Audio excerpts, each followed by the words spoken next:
Hello everyone, मैं doctor Nilima आज इस वीडियो में चर्चा करूंगी भग्नाशा की, जिसमें हम जानेंगे कि भग्नाशा क्या है और वो कितने प्रकार का होता है तथा भग्नाशा के क्या कारण होते हैं।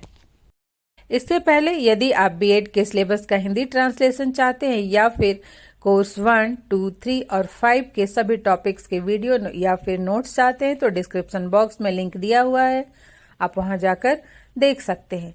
इसके अतिरिक्त भी मेथड पेपर के कॉमन टॉपिक्स के video, micro teaching, teaching skills, lesson plan कैसे बनाते हैं, मेथड पेपर के प्रैक्टिकल एग्जाम की तैयारी के लिए क्या करें या फिर प्रीवियस ईयर के क्वेश्चन देखने के लिए आप प्लेलिस्ट में जाकर लिंक देख सकते हैं। आइए अब चर्चा आरंभ करते हैं। भग्नाशा, जिसे निराशा भी कह सकते हैं या फिर कुंठा भी कह सकते हैं, तो प्रत्येक व्यक्ति की अनेक इच्छाएं होती हैं, आवश्यकताएं होती हैं और व्यक्ति अपनी इच्छाओं को पूरा करने के लिए, संतुष्ट करने के लिए, अपनी आवश्यकताओं को पूरा करने के लिए अपनी क्षमता के अनुसार प्रयास करता है। यदि उसे अपने प्रयास में सफलता मिलती है तो उसे प्रसन्नता होती है, वह संतोष का अनुभव करता है। परंतु यदि इच्छा को पूरा करने के रास्ते में समस्याएं उत्पन्न होती हैं, बाधाएं आती हैं और इन बाधाओं या समस्याओं को दूर करने, उनका हल करने का भरसक प्रयत्न करने के बाद भी व्यक्ति सफल नहीं हो पाता है, तब उसे अत्यंत दुख होता है, वह निराश हो जाता है, हताश हो जाता है। इस निराशा की अनुभूति को ही भग्नाशा कहते हैं। दूसरे शब्दों में हम कह सकते हैं कि भग्नाशा व्यक्ति की वह मानसिक अवस्था है जो उसकी इच्छा या आवश्यकता के मार्ग में बाधा आने से उत्पन्न होती है। इसे कुछ उदाहरण से समझते हैं। जैसे कि किसी व्यक्ति को यदि किसी नौकरी को ज्वाइन करने के लिए सुबह सुबह ट्रेन पकड़ना है, वह रात को घड़ी का अलार्म लगाकर सोता है, किंतु अलार्म नहीं बजता और उसे उठने में देर हो जाती है। फिर वह जल्दी जल्दी तैयार होकर स्टेशन पहुंचता है। वह जैसे ही स्टेशन पहुंचता है तो वह उसे पता चलता है कि ट्रेन चली गई है, तो वह अत्यंत ही निराश हो जाता है, हताश हो जाता है कि अब वह क्या करेगा। उसी प्रकार से यदि व्यक्ति को परीक्षा देने के लिए जाना हो और अचानक से उसकी तबीयत खराब हो जाए और वो परीक्षा नहीं दे पाता है, तो भी वो बहुत निराश होता है, क्योंकि उसके लिए उसने बहुत ही मेहनत कर रखी थी। एक और उदाहरण देखते हैं कि कोई व्यक्ति यदि उच्च शिक्षा प्राप्त करना चाहता है, किंतु उसकी परिवार की आर्थिक स्थिति सही नहीं होने के कारण उसे कोई नौकरी करनी पड़ती है और ऐसी नौकरी करनी पड़ती है जिसे कि वो कभी पसंद नहीं करता था, तो इससे भी वह व्यक्ति निराश एवं हताश हो जाता है। फिर एक और उदाहरण, एक लड़की है जिसे अपने ज़िले में कहिए कि मैट्रिक के परीक्षा में टॉप करती है और वो आगे पढ़ना चाहती है और टैलेंटेड भी है, लेकिन उसके माता पिता दबाव डालकर उसकी शादी करवा देते हैं, तो लड़की की जो इच्छा थी वो दब जाती है, तो इससे भी उसमें निराशा का भाव उत्पन्न हो जाता है। तो ये जो निराशा का भाव है, इसे ही भग्नाशा कहा गया है या कुंठा कहा गया है। अब हम भग्नाशा की कुछ परिभाषा देख लेते हैं। तो कोलसनिक महोदय ने कहा है कि भग्नाशा उस आवश्यकता की पूर्ति या लक्ष्य की प्राप्ति में अवरुद्ध होने या निष्फल होने की भावना है जिसे व्यक्ति महत्वपूर्ण समझता है। अर्थात व्यक्ति की वह इच्छा या आवश्यकता जो कि उसके लिए अत्यंत ही महत्वपूर्ण है, उसमें निष्फल हो जाता है, तो उसमें व्यक्ति के अंदर जो मानसिक स्थिति उत्पन्न होती है उसे ही भग्नाशा कहा है। गुड ने कहा है कि भग्नाशा का अर्थ है किसी इच्छा या आवश्यकता में बाधा पड़ने से उत्पन्न होने वाला संवेगात्मक तनाव। अब ये जो भग्नाशा है ये भी दो प्रकार का होता है, बाह्य भग्नाशा और आंतरिक भग्नाशा। तो जो बाह्य भग्नाशा है यह उस परिस्थिति का परिणाम होता है जिसमें कि व्यक्ति बाहरी बाधाओं या रुकावटों के कारण अपने लक्ष्य को प्राप्त नहीं कर पाता है, जैसे कि भौतिक बाधाओं या समाज के नियम या कानून, दूसरे के अधिकारों को प्राप्त करने इत्यादि की इच्छा के कारण बाह्य भग्नाशा उत्पन्न होती है। जैसे कि किसी को कहीं जाना है कंपटीशन का एग्ज़ाम देने या फिर नौकरी ज्वाइन करने, अगर उस क्षेत्र में बाढ़ आ जाए, भूकंप आ जाए तो व्यक्ति नहीं जा पाता है। उसी तरह से उसका कोई व्यवहार वैसा है जो कि उसके समाज और उसके राज्य के नियम कानून के विरुद्ध है। यदि वो उस कार्य को करना चाहता और नहीं कर पाता तो वह निराश होता है। अब है आंतरिक भग्नाशा। आंतरिक भग्नाशा तब उत्पन्न होती है जब व्यक्ति अपने स्वयं की कमियों, जैसे कि पर्याप्त ज्ञान का अभाव या कुशलता का अभाव या शक्ति का अभाव इत्यादि के कारण अपनी इच्छा और आवश्यकताओं को पूर्ण नहीं कर पाता है। जैसे कि व्यक्ति स्वयं की अयोग्यता या अक्षमता के कारण यदि अपनी इच्छा को नहीं पूर्ण कर पाता है तब भी उसमें निराशा उत्पन्न होती है। अब हम देखते हैं कि भग्नाशा में व्यक्ति का क्या व्यवहार होता है, कैसे हम पहचान सकते हैं कि कोई व्यक्ति निराश है, हताश है। इसमें जो मनोवैज्ञानिक हैं उन्होंने बताया कि व्यक्ति के व्यवहार में 4 प्रकार के परिवर्तन होते हैं। जैसे कि वह आक्रमणकारी बन जाता है, जैसे कि व्यक्ति फ्रस्ट्रेट हो जाता है, वो किसी बात को लेकर परेशान रहता है, निराश रहता है, उसका कोई काम नहीं हो पा रहा है बहुत मेहनत करने के बावजूद भी, तो वो चिड़चिड़ा हो जाता है और बात बात पर गुस्सा करता है या फिर लड़ाई करने लगता है। फिर वह आत्मसमर्पण कर देता है। एक स्थिति ये भी है कि व्यक्ति जब निराश हो जाता है तो वो सोचता है कि अब जो होने दो, उसके लिए उसे परेशान होने की आवश्यकता नहीं है, वो सब कुछ परमात्मा पर छोड़ देता है। आपने अक्सर सुना होगा, कहते अब भगवान की जो इच्छा, लोग कहते हैं ना। फिर नेक्स्ट है कि वह कुछ समय के लिए अकेले रहना पसंद करता है, अर्थात वह एकांत में रहना चाहता है। जैसे व्यक्ति जब बहुत परेशान, फ्रस्ट्रेट हो जाता है तो वह अकेले रहता है, किसी से बात भी नहीं करना चाहता, अपनी बात शेयर भी नहीं करना चाहता। ऐसे हम अपने कभी कभी सभी व्यक्ति के जीवन में ऐसी परिस्थितियां आती ही है। और अंत में कि वह किसी रोग से ग्रस्त होने का विचार करता है। जैसे होता है ना कि व्यक्ति की कोई इच्छा पूरी नहीं होती है तो बहुत लोग कहते हैं कि इससे अच्छा तो होता कि मैं मर जाता या मैं मर जाती, इससे अच्छा मैं बीमार पड़ जाता। तो इस तरह का जैसे जब व्यक्ति निराश हो जाता है तो वो अपने ही विषय में सोचने लगता है बुरा, कि वो या तो बीमार पड़ जाता या फिर मर जाता, इस तरह की भावना। लेकिन मनोवैज्ञानिकों ने कहा है कि यह आवश्यक नहीं है कि इन चारों प्रकार में से किसी एक प्रकार का व्यवहार करने वाला व्यक्ति भग्नाशा का ही शिकार हो, या फिर यह भी आवश्यक नहीं है कि इन चारों प्रकार के व्यवहार करने वाला व्यक्ति भग्नाशा का ही शिकार हो। क्योंकि हर एक व्यक्ति बहुत जल्दी निराश नहीं हो जाते। मतलब निराशा भी उस स्थिति तक कि उसके मानसिक व्यवहार को, उसके मानसिक संतुलन को, उसके संवेगात्मक व्यवहार को परिवर्तित कर देती है, तब हम कहेंगे कि वो व्यक्ति भग्नाशा का शिकार है। अन्यथा दिन प्रतिदिन के तो कई कार्यों में व्यक्ति को निराशा होती है जो कि उसके संवेगों पर या उसके मानसिक स्थिति पर कोई प्रभाव नहीं डालते हैं।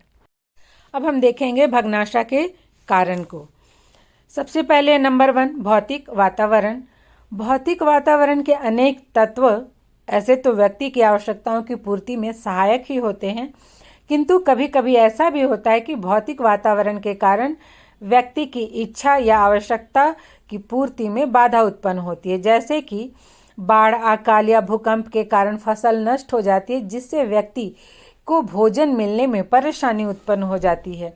उसी प्रकार से बाढ़ के कारण या फिर भूकंप के कारण व्यक्ति कभी कभी किसी दूसरे शहर में नहीं जा सकता, जबकि वही फिर बात है कि यदि नौकरी ज्वाइन करना हो या फिर कोई कंपटीशन का एग्ज़ाम देना हो या फिर किसी को अपना इलाज ही करवाना हो, तो जो कि बहुत आवश्यक हो, तो इन सब कारणों से अर्थात भौतिक कारणों से भी व्यक्ति की इच्छा या आवश्यकता पूर्ति में बाधा उत्पन्न होती है और जिससे व्यक्ति निराश हो जाता है।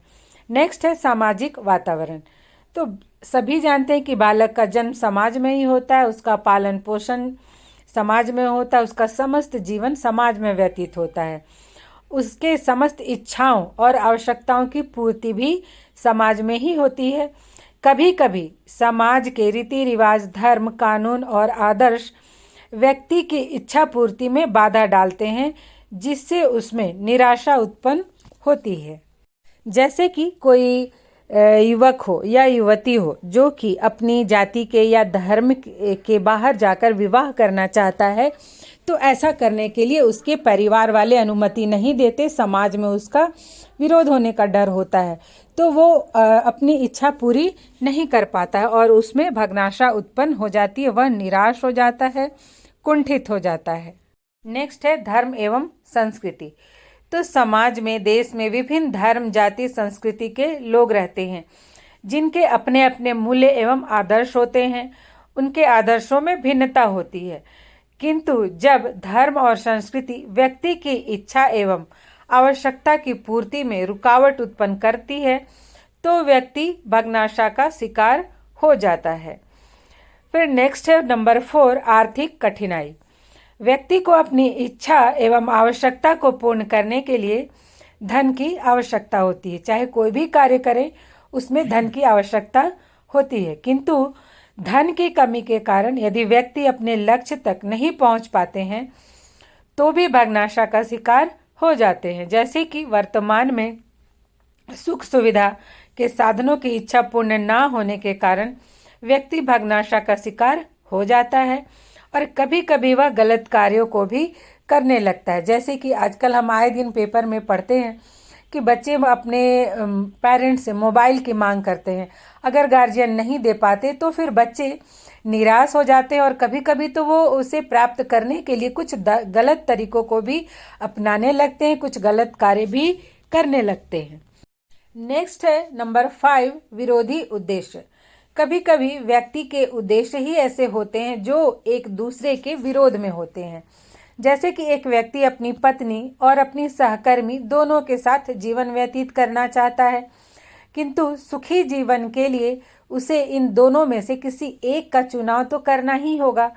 किंतु यदि वो निर्णय लेने में सफल नहीं हो पाता है, तो उसका यह विरोधी उद्देश्य उसकी भग्नाशा का कारण बनता है। नेक्स्ट है नंबर 6, विरोधी इच्छाएं।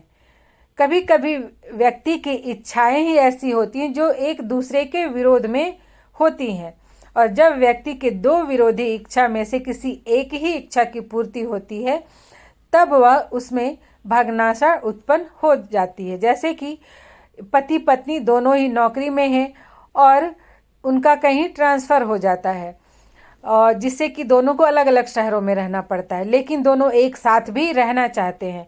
जबकि एक साथ रहने के लिए किसी एक को तो नौकरी का त्याग करना ही पड़ेगा। यदि ऐसा नहीं होता है, दोनों में से कोई एक नौकरी का त्याग करने को तैयार नहीं होते हैं, तो दोनों में ही भग्नाशा उत्पन्न हो जाती है। नेक्स्ट है नंबर 7, नैतिक आदर्श।